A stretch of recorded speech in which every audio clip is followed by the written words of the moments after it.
Hi there. So I recently went abroad to Patagonia, and whilst I was away I drank coffee pretty much every day. This was actually the first time in my life that I drank coffee really regularly at all. I went away for an entire month and I was cycling down the Carretera Austral and then from El Chalten to Puerto Montt, and I needed energy. The other guys were drinking coffee every day, so I drank coffee every day. And before that, I'd actually started cycling with a local cycling club called Literal City Cycling Club. And there was a guy that I met there, and we stopped at the cafe on the cafe ride, which is what it's called. And I asked him, I said, I don't normally drink coffee, what shall I drink? And he said, double espresso. That's what they drink in Italy. And I thought, that sounds strong. I'll try it though. And I actually really enjoyed it. I enjoyed the taste of the beans and just tasting the coffee, being able to taste all the flavours of it. I've always loved the smell of coffee and like coffee flavoured chocolate, for example. But I've never been into coffee, mostly because I didn't see the need for me to drink coffee. I didn't want to get into drinking coffee for that reason. But anyway, I went to Patagonia and I drank coffee every day. Now, it might not have been great coffee every day, but there were a few fantastic coffees in there with beautiful crema in some amazing coffee shops that we found along the way. I enjoyed it so much. When I got back, I kind of missed that. I thought, this is something I would enjoy at home. I want to emulate this at home. And I got a voucher from work and I thought, you know what, I'll look at if there's a machine that I can get a nice espresso at home. I was looking at the AeroPress, and I think some of them will be okay, but probably not espresso. With my research, I found that actually you can't really achieve a good espresso unless you have an espresso machine. And then it led me to a bit more research, and obviously you can spend thousands of pounds on espresso machines. So I was looking at more entry-level espresso machines, and originally I thought if I could get myself a Sage Bambino for £150 on eBay, and then I can maybe get myself a grinder, or I can perhaps get an all-in-one. I could get the Sage Barista Express. I was hoping I could get one of those for about £200, but when I started looking at stuff, I quickly found that a lot of people really liked this guy here, and that there was a big modding community behind it. This is a 2007 model. This has already lasted 18 years. When I went to pick up this, the seller, he pulled me a shot, and to me, I mean, I haven't tried lots of coffee or great coffee or even brewed my own coffee. To me, it was great. I loved it. I really liked it. He steamed some milk for me. I'd watched lots of videos about steaming milk at the time. He didn't appear to do anything fancy with his steaming technique, and still, it tasted very good. And he was using pre-ground coffee that had been sat in a non-airtight can for I don't know how long. So think of the potential here. So this was what I bought just before Christmas. I went on Facebook Marketplace and I haggled the guy down to £180 for this.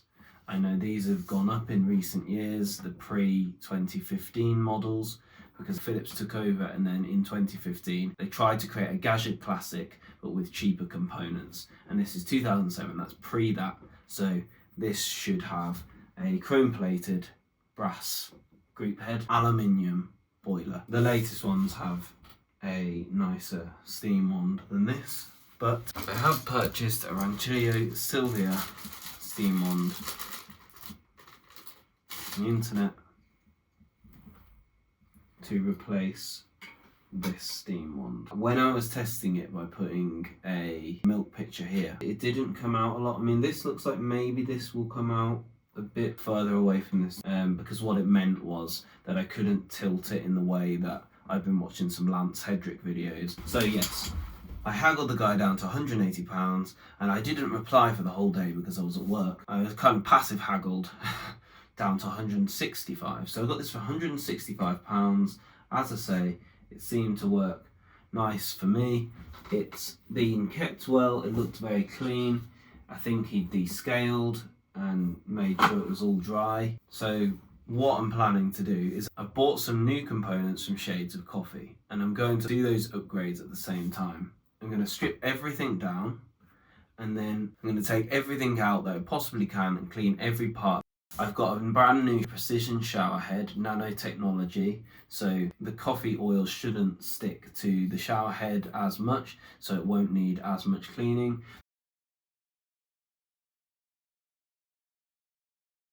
The dispersion plate in here is aluminium, I think, on this 2007 model made in Milano.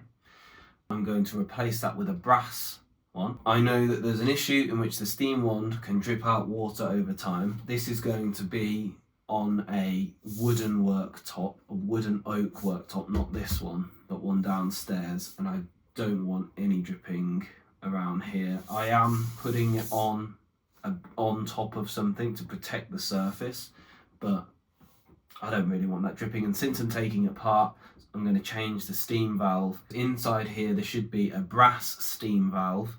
Shades of Coffee have built themselves a new brass steam valve which does not leak. I assume that he hasn't changed the OPV valve pressure from 12 bar to 9 bar. On these versions there's a screw to adjust the OPV, the overpressure valve, from 12 to 9, but it's not labelled in here. So what you have to do is screw on a bar pressure gauge and you test the flow. So that's going to have to be something that once I've put everything back together, I'll then put the pressure gauge on the portafilter and I'll test the pressure coming through. I also bought all new gaskets, so I'm going to replace all the gaskets that I possibly can inside this machine with brand new silicone gaskets. And then a few upgrades that are quite easy will be that I'm going to do is I'm going to change this drip tray, the standard drip tray, to a slim extended tray which is built more for scales. So first things first, I'm just going to take everything off and put it to the side that I don't need at the moment.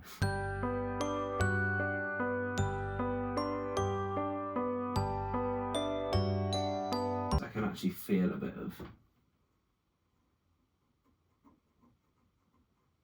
grit or dirt or something on there. There's, oh, they look dirty. I wonder if I can wash those. This is going to be interesting, I think. I'm going to basically watch the video as I go, and then I'm going to do it and see how easy it actually is to do this. I think that it probably looks fairly easy. So that's already moving there, which means that I just need to unscrew these two screws here. They just look like crossheads.